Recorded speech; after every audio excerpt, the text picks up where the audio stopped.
వాక్యం కూడా చెప్తాడు. అబ్బాయికి మరి క్యాన్సర్తో చనిపోయాడు. స్తోత్ర.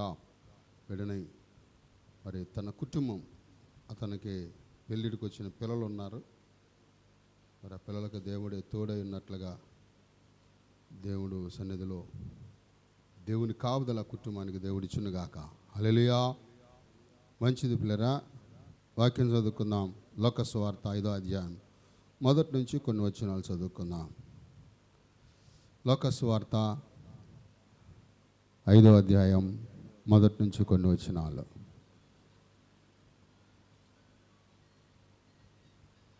స్తోత్రం. మా చదవండి. జన సమూహము దేవుని వాక్యము వినుచు ఆయన మీద పడుచున్నగా ఆయన నిలిచి 2 దోణులను చూచెను.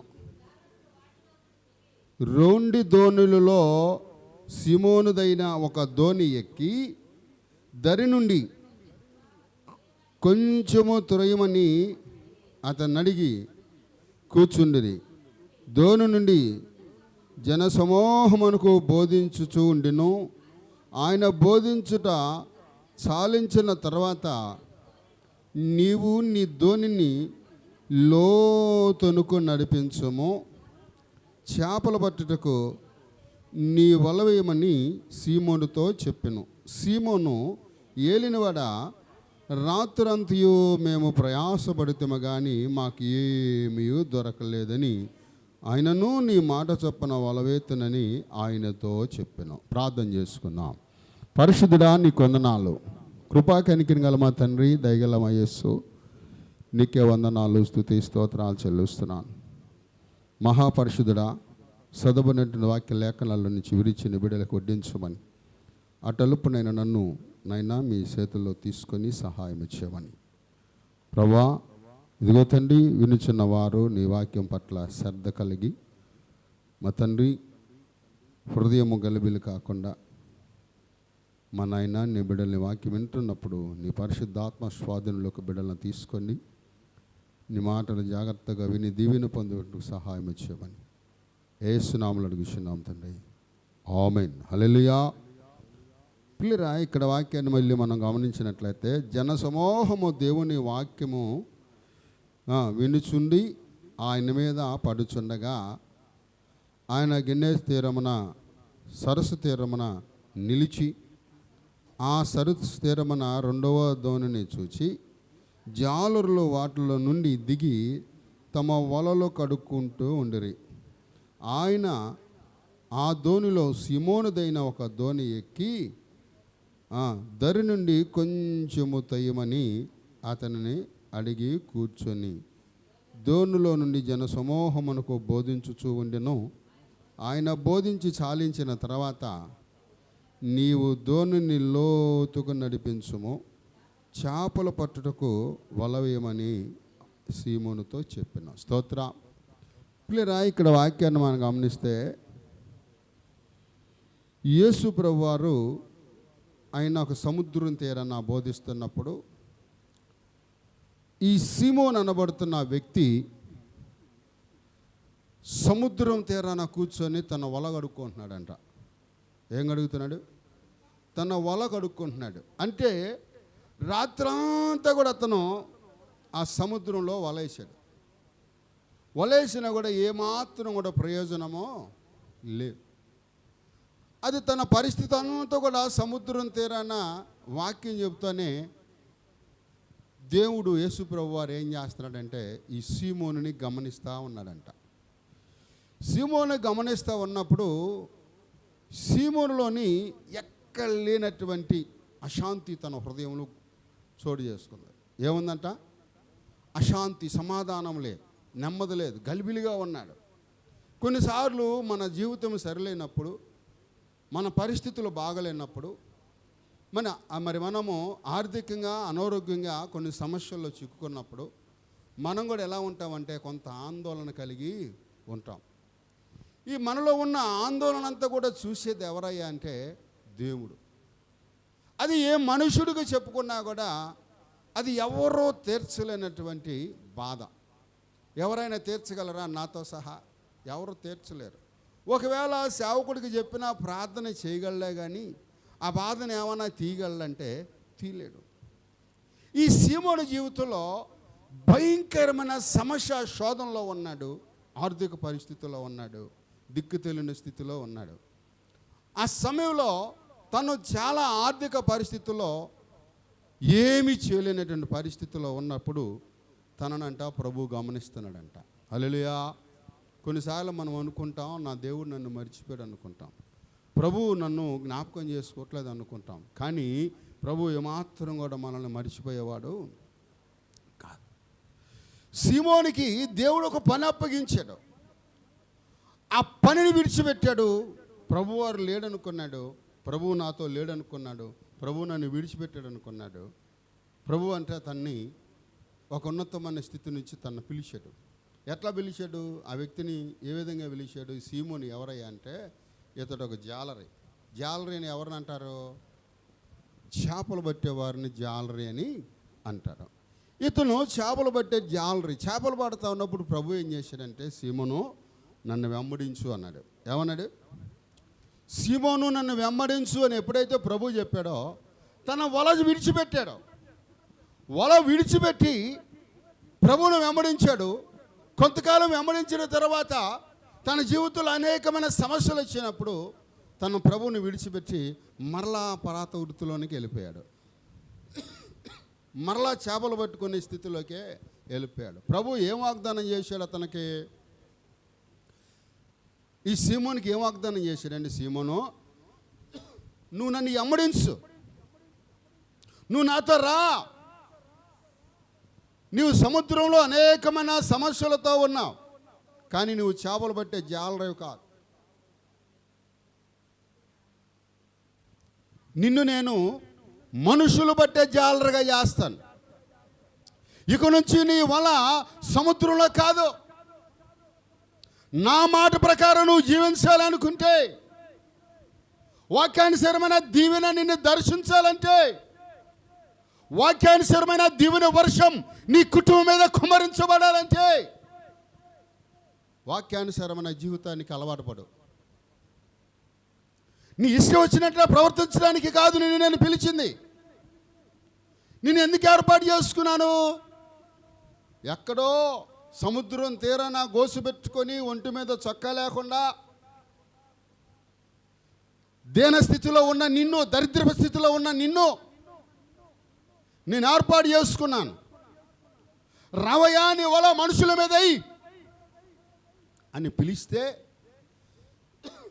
దేవుడు నన్ను మర్చిపోయాడు, నాతో లేడని మరలా నువ్వు వల తీసుకొని చేపలు పడతావా అని లోపల ప్రభువు అంట కుమిలిపోతున్నాడంట.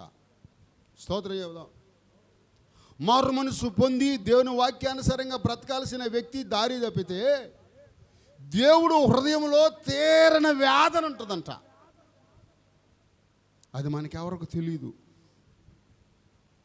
మన బిడ్డ చేతికొచ్చిన బిడ్డ మాటనకుండా అందిరాకుండా ఉంటే తల్లిదండ్రులకి ఎంత వేదన ఉంటుంది. ఇది ఎవరికైనా చెప్పుకుంటారా? ఎవరికైనా చెప్తారయ్యా నా బిడ్డ అట్లా చేస్తున్నాడయ్యా, నా మాట వింటలేదయ్యా, నా చేతికొచ్చిన బిడ్డ ఉన్నాడయ్యా, నాకు అక్కడికి రావట్లేదయ్యా అని చెప్పని ఎవరికైనా చెప్పుకుంటామా? చెబితే ఏమైంది? ఇది ఈడి పెంపకం అంటారా లేదా? అనరా? అమ్మా నా మాటలు అర్థమవుతున్నాయా? అంటారా లేదా? అలాగే మనము వాక్యానుసారమైన దేవుని సన్నిధానంలో వాక్యానుసారమైన జీవితం లేనప్పుడు దేవుని నామానికి అవమానం తెస్తున్నామని గ్రహించాలి. ఎవరైనా దేవుని నామానికి ఇదిగో అపకీర్తి వస్తుంది, ఎక్కడ కాదు నీ వలనే నా నామము అన్ని జనుల మధ్యలో దోషించబడతా ఉందని అంటున్నాడు ప్రభు. ఈ పేతురు స్థితి అంతా కూడా చూస్తూ ఉన్నాడు ప్రభు. ఈ పేతురంతా ఒలగడుకుంటున్నాడు. తన ఆలోచన అంతా కూడా తన కుటుంబం ఎలా బ్రతకాలి. ఇక్కడ కూర్చున్నా కొంతమంది ఆలోచనలు ఎలా ఉంటాయి అంటే, ఈ నెల గడిస్తే రేపు పరిస్థితి ఏంటి, ఈ నెల గడిచిందనుకో వచ్చే నెల పరిస్థితి ఏంటి. స్తోత్రం చెబుదామా? వచ్చిన వాళ్ళు కూడా గడిచిద్ది. ఎండాకాలం ఎట్టగడ్డ బతికిపోతున్నాం, వర్షాకాలంలో మన పరిస్థితి ఏంటి? బా, ఎంత ఆలోచన మానవుడికే. ఈ సీమోను కూడా అదే వేదన ఉంది. కానీ ప్రభు అంటున్నాడు, సీమోను ఏ దోణి ఎక్కాడంట? ఎన్ని దోణులు ఉన్నాయండి అక్కడ? చూడండి, ఎన్ని దోణులు ఉన్నాయి? 2 దోణులలో సీమోనుదైన ఒక దోణికి కూర్చున్నాడంట. సపర్లు కొడదామా? హల్లెలూయా. ఎవరి దోణికి కూర్చున్నాడు? పక్క దోణిలో కూర్చోవచ్చు కదా. 2 దోణులు ఉన్నప్పుడు సీమోను దోణిలోనే ఎందుకు కూర్చున్నాడు అంటే, సీమోను దోణి ఖాళీగా ఉంది. సీమోని దోణిలో ఏ విధమైనటువంటి ఆశీర్వాదం లేదు. అందుకని దేవుడంట సీమోను దోణిలో ఎక్కి కూర్చున్నాడు. కారణం ఏంటంటే, సీమోనుని ఆశీర్వదించాలని, సీమోనుని దేవుడు దీవించాలని, తనకున్న పరిస్థితులన్నీ ప్రభు తారుమారు చేయాలని, తనకున్న పరిస్థితులన్నీ కూడా ఇదిగో అనుకూలంగా మలచాలనుకున్న దేవుడు సీమోను దోణిలో ఉన్నాడంట. నీ హృదయం అనే దోణిలో యేసు ప్రభు ఉన్నాడా? నీ హృదయం అనే దోణిలో, కలవరం పడుతున్న నీ హృదయంలో, వేదనతో నిండిన నీ హృదయంలో, దిగులతో నిండిన నీ హృదయంలో, అప్పులతో నిండిన నీ హృదయములతో ప్రభువు నీకున్నాడా? ప్రభు మన దోణిలో ఉన్నాడా? ఉదయం లేస్తే నీ ఆలోచనలో ఎన్ని సమస్యలు ప్రియదేవుని బిడ్డలారా. సీమోను దోణి ఒక దోణిలో కూర్చొని అంటున్నాడంట, సీమోను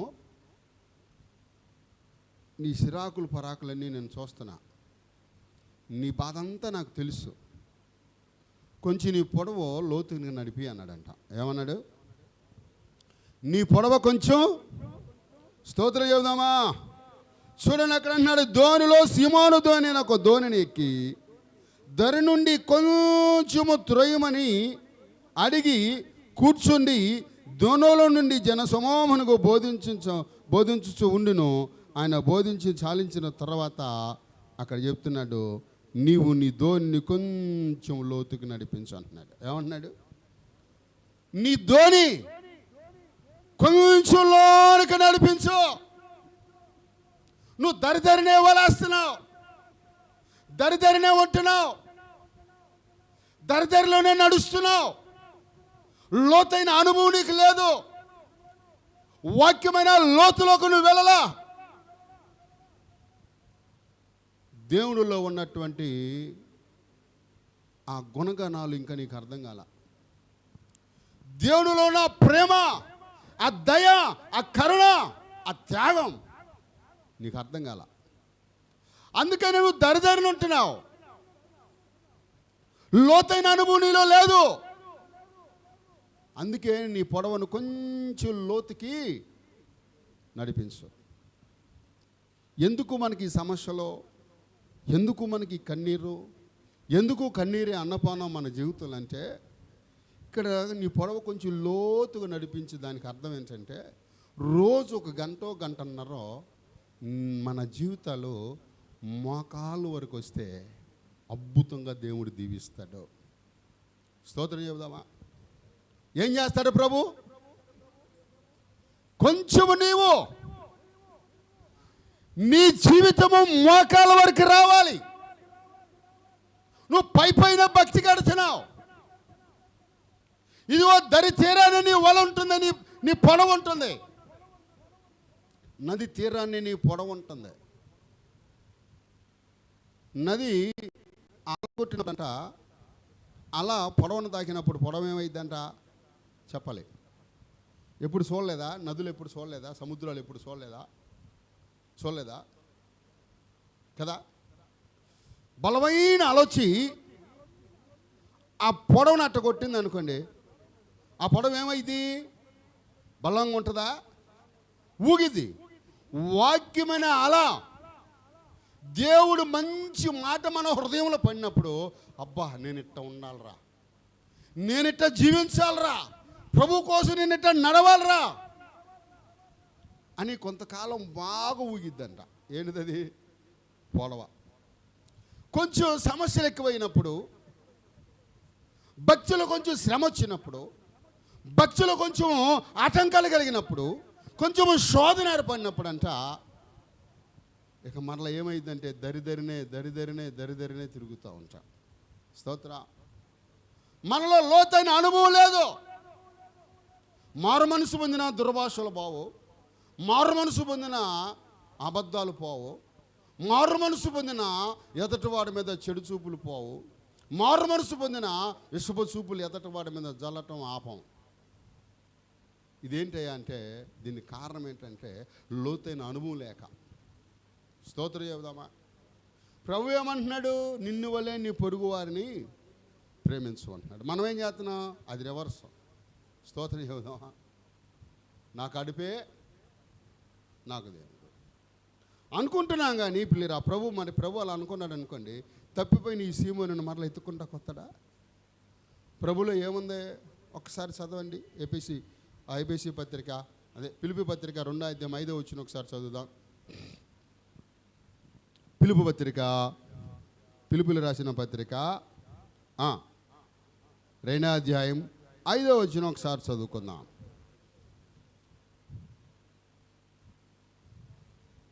దొరికిందా? క్రీస్తు యేసునకు కలిగిన మనస్సును మీరును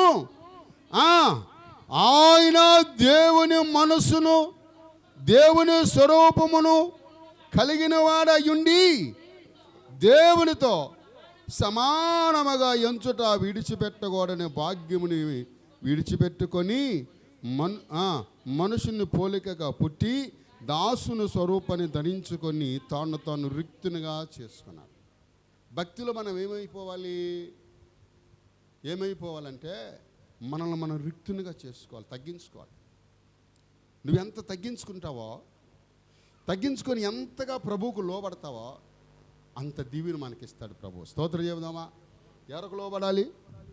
ఒక మనుషుడికి కాదు, లేదా ఒక అధికారికి కాదు, లేదంటే మన మీద నాయకత్వం చేసేవాళ్ళకి కాదు, కానీ ఎవరికి లోబడాలి అంటే దేవునికి లోబడాలి. ఈ సీమోను చెప్తున్నాడు, సీమోను కొంచెం లోతుకు పోని. పైన వలేస్తున్నావయ్యా. పైన వలేస్తే చేపలు నీకు దొరకవు. చేపలు ఎక్కడ ఉంటాయి చెప్పాలి? చేపలు దరిద్రం దొరుకుతాయా? నీకు మంచి మేలు జరగాలంటే నువ్వు కొంచెం లోతుకురా. లోతులో ఉన్నాయి చేపలు, అక్కడ ఉంది నీకు దీవెన, నా మాటిను అని అన్నాడు. సరే, సీమోను ఏం చేస్తున్నాడంట? మొహం అంతా కూడా చూడండి. ఎవరినైనా ఎప్పుడన్నా వాళ్ళు మంచి సిరాకులో ఉన్నప్పుడు ఎవరినైనా పలకరించామనుకో, వాళ్ళ మొహం ఎట్ట పెడతారు? ఎప్పుడన్నా చూసారా? సిరిగిపోయిన ఇస్త్రాకులాగా ఉంటుంది వాళ్ళ మొహం, 3 అంకలు పోయింది. స్తోత్రం చెబుదామా. ఎట్టుంటుంది? సిరిగిపోయిన ఇస్త్రాకు ఎట్టుంటుంది? భోజనం మీద కూర్చున్నప్పుడు మంచి ఆకు కూడా రాలేదు, ఎవరు ఎట్ట ఆకేసాడా? మొన్నసారి భోజనానికి వెళ్ళా, ఆకు సిరిగిపోయింది. నేనేం మాట్లాడాలి అట్టాగే చూస్తున్నా. నా పక్కనున్న ఆయన పిలిచి, ఏరా మనిషివే నువ్వు, పాస్టర్ గారికి అట్ట టాకేస్తారా, కళ్ళునియా నీకన్నా తిట్టమాక ఆడేస్తాలే అన్న. స్తోత్రం చెబుదామా. నేనండా తిట్టమాకలేవా ఏస్తాలేగానన్నా. వాడేం చేశాడు? ఎతికి మరి వేసాడు. స్తోత్రం చెబుదామా.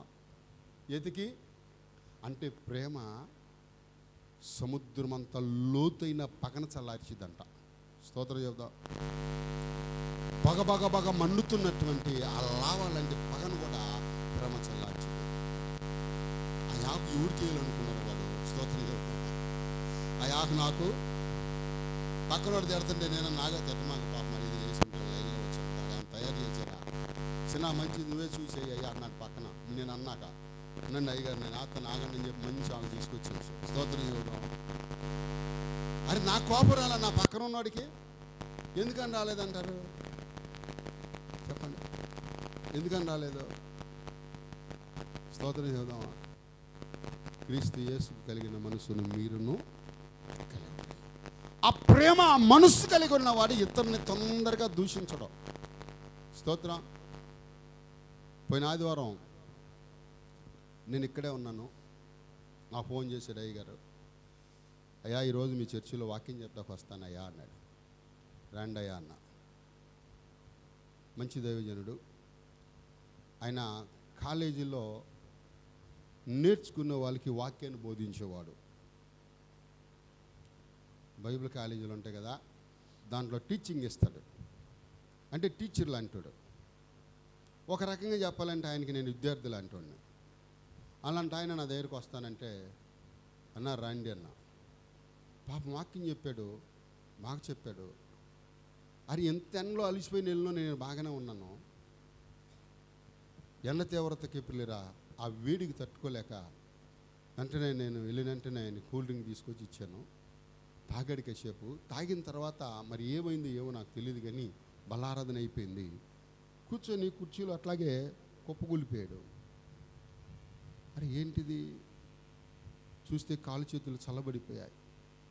భయం వేసింది, ప్రభా ఏంటి ప్రభా అని అంటే, మా పక్కన ఆయన ఉంటాడు, అయ్యగారు పిలిచారా మీరు అన్నాడు.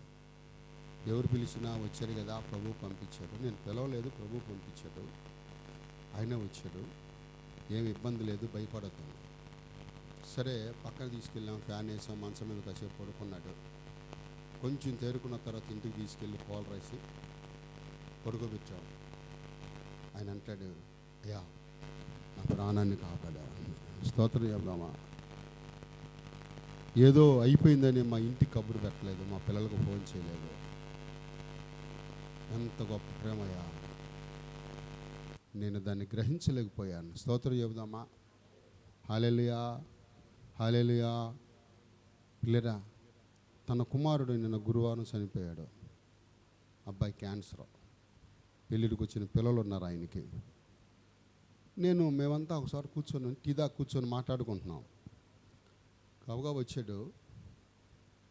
వచ్చి, అన్నా ఏంటన్నా, చేతులు పట్టుకొని బోర్ నేడిచి, అయ్యా అబ్బాయి చనిపోయాడు రా అన్నాడు. అరే నిన్న కదా మనం ప్రార్థన చేసిందంటే చనిపోయాడు. అది తేలిన ఒకడు వచ్చి ఆయనతో చిత్రులు ఆడుతున్నాడు. ఆగవయ్యా అంటే ఈయన కొంచెం చిరాకు పడినట్టు నాకు అనిపించింది. స్తోత్రం చెబుదాం. అంటే తన మనసులో ఎంత బాధ ఉందో తెలియని వాడు వచ్చి ఆ బాధ గ్రహించేవారు ఎవరయ్యా అంటే ప్రభు ఒక్కడే. చేతికొచ్చిన బిడ్డ, మనలో మనవరాళ్ళు పెళ్ళిడికి వచ్చిన బిడ్డ, పిల్లరా ఒక కూతురు ఒక కుమారుడు పెళ్లి చేయకుండానే చనిపోయాడంటే ఆ తండ్రికి ఎంత బాధ ఉంటుంది. చేతికి అందించిన బిడ్డ ఇటు రాకుండా అయిపోతే ఆత్మీయ జీవితం కూడా అంతే. లోకానుసారమైన ఒక తండ్రి అంత ఏడుస్తుంటే ఆత్మానుసారమైన తండ్రి ఇంకెంత ఏడుస్తాడు మన కొరకు. వాక్య విని వాక్యానుసారమైన జీవితం మనలో లేనప్పుడు, ఆ ప్రవర్తన మనలో లేనప్పుడు, ఇదిగో సీమోనుని పిలిచాడు, నీ వల పిలిచిరా అన్నాడు. అది వలలో అనేక రకమైన వలలు ఉన్నాయి. నీ వల విడిచి నన్ను వెంబడించన్నాడు. దేవుడి చిత్తం అయితే ఎప్పుడైనా చెప్పుకుందాం. వల విడిచటం అంటే ఏంటి లేరా? నీ వల విడిచి నన్ను వెంబడించన్నాడు. కొంతకాలం వెంబడించాడు, శ్రమ వచ్చింది, కష్టం వచ్చింది, ఇబ్బంది వచ్చింది, వెళ్ళిపోయాడు. మరలా ప్రాత ఉత్తికి వెళ్ళిపోయి వలేస్తున్నాడు. అది చూసిన ప్రభువుకి ఎంతో దుఃఖం వేసిందంట. దేనికి పిలిచాడు ఆయన్ని అని అంటే మనుషులు పట్టుటకు. జాలరీ మనుషులు పట్టు జాలరి, ఆత్మను కాయ కాపరి, యేసుకై పూజించే పూజారి. జాలరీ మనుషులు పట్టు జాలరి, యేసుకై జీవించే పూజారి.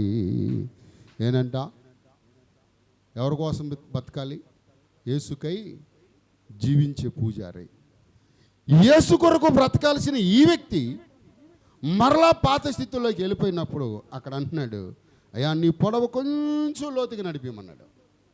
నడిపిమన్న తర్వాత తన ముఖమంతా చిన్నబుచ్చుకొని తన కళ్ళ నిండా కన్నీళ్ళే.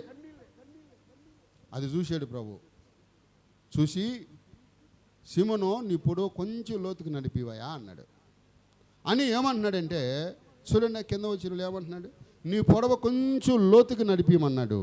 లోతు అంటే చెప్పాను కదా, లోతు అంటే ఏంటి చెప్పాలి. లోతు అంటే ఏంటి? కొంచెం మన జీవితం మోకాళ్ళ వరకు రావాలి. మోకాళ్ళ వరకు రావటం అంటే ఏంటి? కొంతమంది వెళ్తారు, గుణదలు వెళ్ళి మోకాళ్ళ మీద పాకుతూ ఉంటారు కింద నుంచి పైకి. మా మేనమామ ఒకడు అట్టా వెళ్ళాడు. మెట్ల మీద కొండ మీద మోకాలతో పాకుతానని ఒప్పుకున్నాడంట. ఆ పాకుతో ఎక్కడ జారాడే కింద పడ్డాడు వచ్చి. స్తోత్రం చెబుదామా. ఇప్పటికి వెళ్ళడం ఉన్నదల కొండకి, నీ దండం పెడతానని వెళ్ళమాకని అంటాడు. హల్లెలూయా. మరి మా తమ్ముడు ఉన్నాడు యోహాను, వాడంట ఎక్కడ నాగపట్నం ఇసుకలోనంట మోకాలతో నడుతానని ఒప్పుకున్నాడంట. ఈడు ఫ్రెండు. మరి ఎంత దూరం బాగేరి ఏమో తెలియదు కానీ మోసెప్పులు 3 నెలలు పనిచేయాల. స్తోత్రం చెబుదామా. ఆ మోకాలు కాదు, ప్రభు సన్నిధిలో మోకరించటం అంటే ప్రభు దగ్గర తగ్గించుకోవటం. ఎప్పుడైనా నేర్చుకోండి. ప్రార్థన అంటే నువ్వు మోకరించావా, ప్రభువులో ధన్యత నీకు వచ్చినట్టే. ప్రార్థన అంటే పిల్లరా మోకరించటం ముందు మనం అలవాటు చేసుకోవాలి. మోకరించటం దీనత్వాన్ని సూచించుద్ది. స్తోత్రం చెబుదాం. మోకరించటం దీనత్వాన్ని సూచిస్తుంది. ఒకసారి అబ్రహాము యొక్క సేవకుడు, ఆయన పేరు తెలుసా? అబ్రహాము సేవకుడు, ఆయన పేరేంటి అమ్మా? నేను ముగిస్తాను. అబ్రహాము సేవకుడి పేరు ఎలియేజరు. ఎలియేజరు అంటే దేవుడి సహాయం, దేవ సహాయం. దేవుడు మనకు సహాయం చేస్తాడని అర్థం ఆ మాటకి. అయితే పిల్లరా, ఈ అబ్రహాము ఈ శారమ చనిపోయిన తర్వాత తల్లి కోసం ఏడుస్తున్నాడు. ఎవరో అమ్మ ఇస్సాకు ఏడుస్తున్నాడు. ఆ శారమ చనిపోయేటప్పుడు దగ్గర ఆమెకి 120 సంవత్సరాల్లో 103 సంవత్సరాల్లో ఉంటాయి, చనిపోయింది. అప్పటికే ఇస్సాకుకి 40 సంవత్సరాలు అంట. ఎన్ని సంవత్సరాలు? 40 సంవత్సరాలు. ఇప్పుడైతే నాయన అరే నీకు సంబంధం చూసాను ఒక చోట అంటే ఎగురు గంతేశాడు. స్తోత్రం చెబుదామా. హల్లెలూయా. అరే 40 సంవత్సరాలు వచ్చినా పెళ్ళి మాటలేదు. ఎవరికి? ఇస్సాకే. సరే అయ్యా, నా పిల్లోడు అడగలేదు కానీ ఇస్సాకుకి నేను పెళ్లి చేయాలనుకుంటున్నాను. ఆయన వాడికి తల్లి లేదు. ఆ తల్లి లేని బాధ ఎవరు తీరుస్తారు? భార్య అన్న తీర్చిద్దేవు నాయన. నా కుమారుడికి ఒక భార్యని ఎత్తుకురానైనా, అది నా బంధువుల్లోకి వెళ్ళి అన్నాడు. సరే వెళ్ళాడు. ఎతకడానికి వెళ్ళినప్పుడు ఒంటెలను తీసుకొని వెళ్ళాడంట. ఇదంతా ఎందుకు చెప్తున్నానంటే మోకరించే విధానం. ఒంటెలను తీసుకొని వెళ్తే ఆయన ప్రార్థన చేసుకున్నాడంట, ప్రభువా మా గమ్యం సాఫీగా జరిగింది. మేము ఈ బావి దగ్గర ఏ పిల్లనైతే నీళ్ళు అడుగుతామో, నేనంట ఎంత విశ్వాసం చూడండి, ఏ పిల్లనైతే మంచినీళ్ళు అడుగుతామో ఆ పిల్ల మంచినీళ్ళు పోయాలి. ఆమె నువ్వు ఏర్పాటు చేసిన అమ్మాయి నా దాసుడికి అనుకుంటాను. నా దాసుడు నా యజమానుడు కుమారుడికి మీరు ఏర్పాటు చేసిన అమ్మాయి ఆ అమ్మాయి అనుకుంటాను అయ్యాను మనుషులు అనుకొని రబ్బకాని అడిగాడంట, అమ్మాయి కొంచెం నీళ్ళు పోస్తావా అమ్మా అంటే, అయ్యా తాగండి మీకు పోస్తాను మీ ఒంటెలు కూడా. రబ్బకాని ఎప్పుడైతే నీళ్ళు అడిగాడో బావి దగ్గర ఉన్న ఈ ఒంటెలంట మోకరించాయంట. స్తోత్రం చేద్దామా. అసలు ఒంటి ఎంత భారీ జంతువు అది. అది మోకరించడం అంటే మాటలా ఏమండే? 6 అడుగులు భారీ కటౌట్ తీసుకొచ్చి మోకరించడండి. మోకరిస్తాడాడు ఆ బరువుకు మోకాల మీద. అరే సన్నగున్న మనమే మోకాలు వేయలేము. స్తోత్రం చేద్దామా. హల్లెలూయా. ఈ ఒంటెలంట ఆ బావి దగ్గర మోకరించాయి. ఆ బావి యేసు ప్రభు. జీవనదులు, మరి జీవనదులకు మరి ఆ యొక్క బావి ఎప్పుడైతే అనేకలు దాహం తీరుస్తూ ఉందో, ఈ రెబక ఎప్పుడైతే నీళ్ళు తెస్తానందో ఆ బావి ఎదురుగంట ఇదిగో ఒంటెలు మోకరించాయి. మోకరించి ఏమంటున్నాయి? ఎందుకు మోకరించినాయి అంటారు చెప్పండి. వాటికి ఎవరన్నా నేర్పారా? చెప్పాలి, గట్టిగా చెప్పాలి. వాటికి ఎవరైనా నేర్పారా? మరి ఎట్లా తెలుసుకున్నాయి? ఎట్లా తెలుసుకున్నాయి అంటే తన యజమానుడైన అబ్రహాముకి మోకరించి అలవాటు ఉంది. స్తోత్రం. తన యజమానుడైన అబ్రహాముకి దేవుని సన్నిధిలో దేవుని మాటకు లోబడి తగ్గించుకునే జీవితానికి అలవాటు పడిన ఈ ఒంటె అంటే అపవిత్రమైనది. ఈ అపవిత్రమైన జంతువు అంట బావి ఎదుట అది మోకరించింది. స్తోత్రం. మోకరించిన తర్వాత ఆమె నీళ్ళు పోసిందంట. నీళ్ళు ఎలా పోసింది? మనుషులకైతే చేతితో పోతాయి, మరి ఒంట్లకి ఎట్టబోయాలి? ఒంట్లు కట్టబోయాలి? మీకు బాగా తెలుసు, పొలాల్లో నీళ్ళు వెళ్ళాలంటే ఏం కడతారు అమ్మా? ఇంకా గాడులు తెలీదా? గాడులు కొడతారు, అవునా? గాళ్ళు కొడతారు. పొలాల్లోకి నీళ్ళు వెళ్ళాలంటే గాళ్ళు కొడతారు. ఆ గాడులో పోస్తూ ఉన్నప్పుడు తాగిని అంట, మిగతాది పంటకి వెళ్ళిపోయిందంట. దాని అర్థం ఏంటంటే, సేవకునికి మనం వేలు వందలు ఇస్తున్నాం, ఆయన తినేస్తున్నాడేమో అనుకుంటారు. తిండో సగం పరిచర్య ఖర్చు పెడతాడు, సగం సంఘం కొరకు వాడతాడు. స్తోత్రం చెబుదామా? హల్లెలూయా. ఘాటిలో పోసిందంట. ఆ నీళ్ళు ఎక్కడికి వెళ్ళిపోయినాయి అంటే, ఇదిగో పొలం అనే సంఘంలోకి వెళ్ళిపోయాయి. హల్లెలూయా. ఈ ఒంటెలు ఏం చేశాయంట?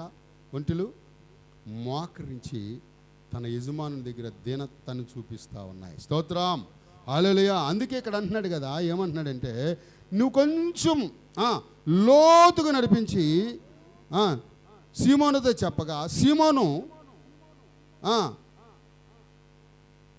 లోతుగా నడిపించి చేపలు పట్టుటకు మీ వలలు వేయడని సీమోనుతో చెప్పగా, సీమోను ఏలినవాడ, రాత్రంతయు మేము ప్రయాసపడితము కానీ ఏమీ మాకు దొరకలేదు అంటున్నాడు. ఏమంటున్నాడు?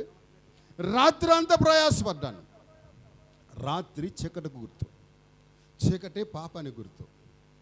ప్రియరా, రాత్రి అనేకమైన వాటిని సూచిస్తూ ఉంటుంది.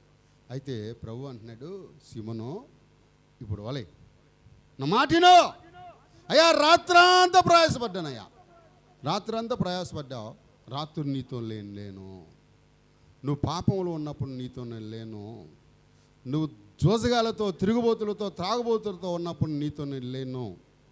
ఇప్పుడు నీ బాధ చూశాను, నీ వేదన చూశాను, నీకున్న ఆ సమస్త బలహీనతలు నేను చూశాను కాబట్టి ఇప్పుడు వాళ్ళ వేయి అన్నాడంట.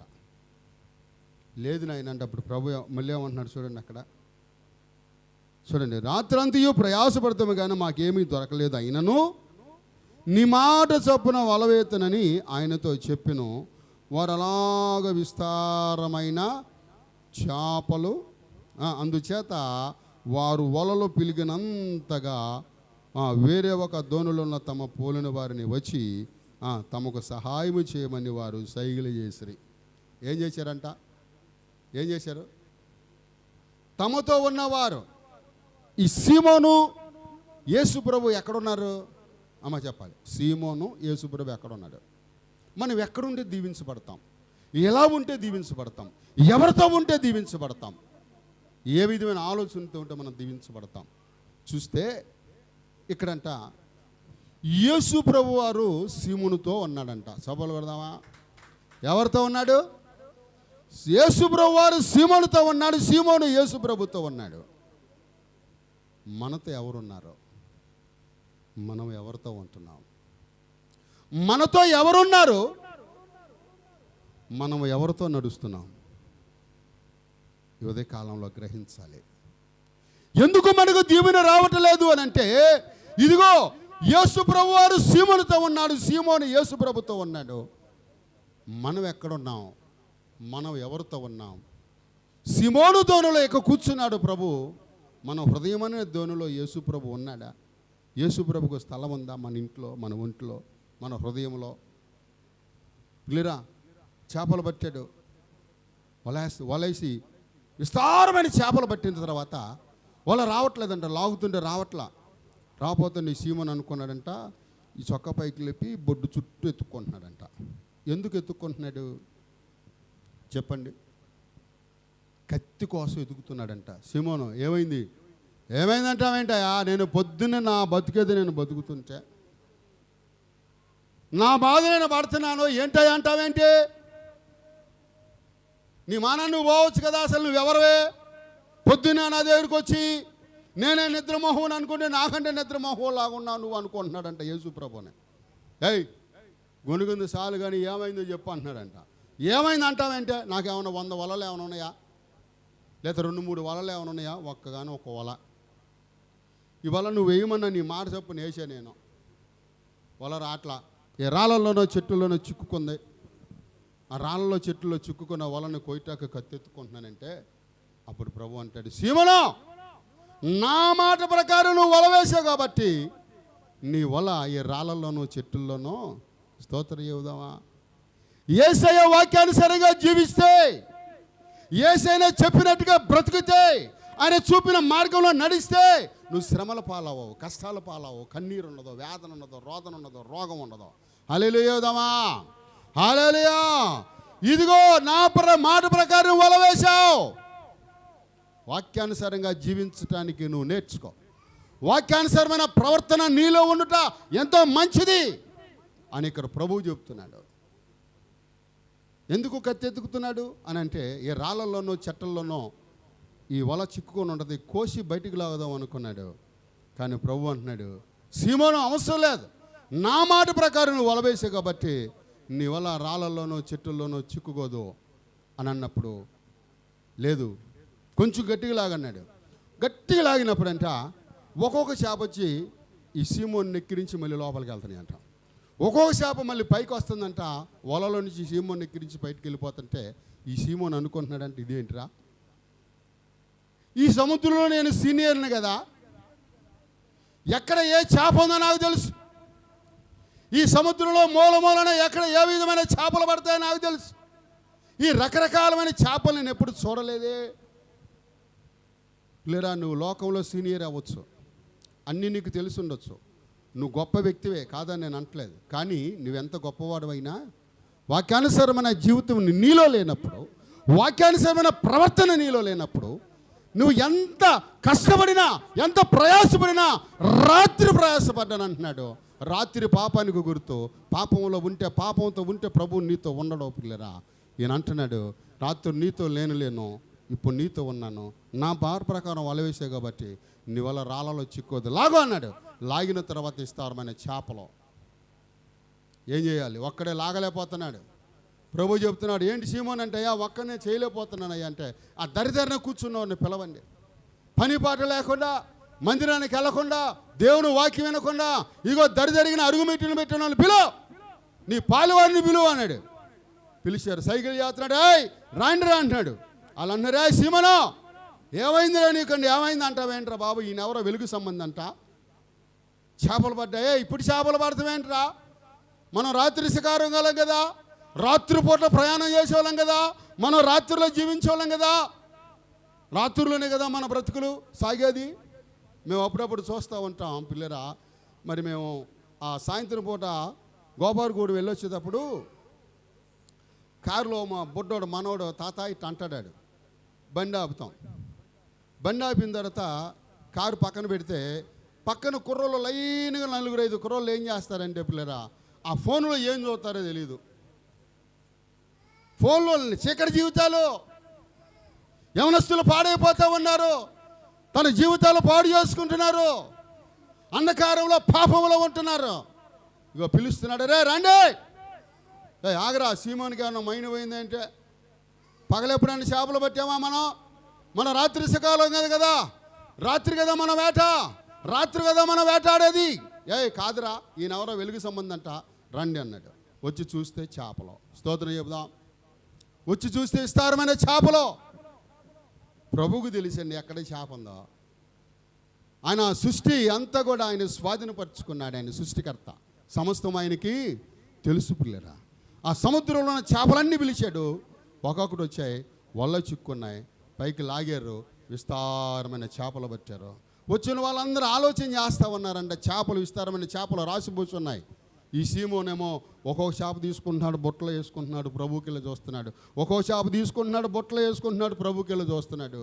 సీమోనో ఏంటి, అసలు నువ్వెవరువయ్యా, ఈ పొద్దున్నే ఈ దీన దరిద్రుని దర్శించుటకు వచ్చిన వాడివి, నువ్వెవరువో? ఎప్పుడైతే యేసు ప్రభులో ఉన్న ఆ వెలుగు కిరణాలు, ఆ పరిశుద్ధ ఆత్మ ఆ పేతురుని తాకిందో, తన హృదయాన్ని తాకిందో, తనలో ఉన్న అంధకారం పారిపోయింది, తనలోని చీకటి పారిపోయింది. అప్పుడు అంటున్నాడు, ప్రభువా నేను దౌర్భాగ్యుడయ్యా, నేను పాపినయ్యా, నన్ను విడిచిపెట్టు. స్తోత్రం చెబుదామా. పేతురు, నేను విడిచిపెట్టక నేను రాలేదు, సీమోనా నేను ఆశీర్వదించడానికి వచ్చాను, నా మాట విను. వచ్చిన వాళ్ళందరేమో వాళ్ళు అనుకుంటున్నారు, సీమోనికేమో ఆత్మ సంబంధమైన దుఃఖం. వచ్చిన వాళ్ళు అనుకుంటున్నారంట, విస్తారమైన చేపలు రా, వాళ్ళు ఆదివారం కదా, ఏ ఊరు తీసుకెళ్ళాలి? శివాపురం తీసుకెళ్దామా? ఎటు తీసుకెళ్దాం? గుమ్మడిదూరు తీసుకెళ్దామా? లేదా ఇంకెక్కడికైనా పట్టణానికి వేసుకెళ్దామా?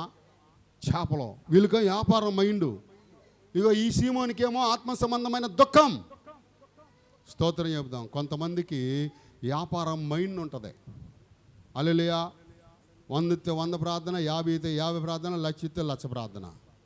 ఈ ప్రార్థనలు అసలు చేయకూడదు. దీన్ని ఏమంటారా అంటే వ్యాపారం మైండ్. ప్రభు అట్లా చూడ్డు, అందరినీ ఒకే రీతిగా చూస్తాడు. సీమోను, నా మాట ప్రకారం నువ్వు జీవిస్తే ఇదిగో నీ వల రాళ్ళలో చిక్కుల్లో ఉండదు. దయచేసి ప్రియదేవుని బిడ్డలారా, దేవుని మాటకు లోబడదాం, వాక్యానుసారంగా జీవిద్దాం, దేవునితో నడుద్దాం, దేవునిలో ఉందాం. ఆయనతో మనకుంటే మనకు మేలే జరిగిద్ది. లేదా సమస్తము దేవుడు మరి ఆయన మేలు చేసేవాడు కానీ కీడు చేసేవాడు కాడు. ఈ మాటలో దేవుడు దీవించునుగాక. ప్రార్థన చేసుకుందాం.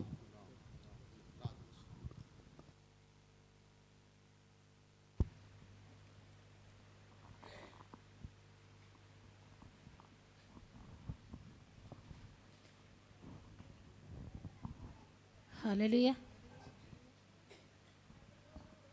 స్తోత్రము స్తోత్రము స్తోత్రము స్తోత్రము. స్తుతులపైన ఆసనుడైన మా ప్రియ పరలోకపు తండ్రి, నీకు వందనాలు, స్తోత్రాలు నాయన. దైవమా నీకు వందనాలు, దైవ కుమారుడా నీకు స్తోత్రాలు ప్రభువా. ఎన్ని స్తుతులు నీకు చెప్పుకున్నా నీ రుణం తీర్చుకోలేం ప్రభువా. మా జీవితకాలము నీకు రుణస్థులై బ్రతకటానికి ఇష్టపడ్డ మా జీవితంలో నీ కార్యాలు జరిగించమని కోరుకుంటున్నాం ప్రభువా. నీకు వందనాలు, స్తోత్రాలు తండ్రి. రాత్రి అంతా మీరు కాసు కాపాడారు ప్రభా. ఉదయకాల సమయంలో ఈ సమయం ఇచ్చినందుకు వందనాలు, స్తోత్రాలు తండ్రి. అలాగే యేసయ్యా మీ దాసుల్ని ప్రయాణంలో తోడుగా ఉండి మా మధ్యకు తీసుకొచ్చారు ప్రభా, నీ వాక్యం వివరించడానికి. అయా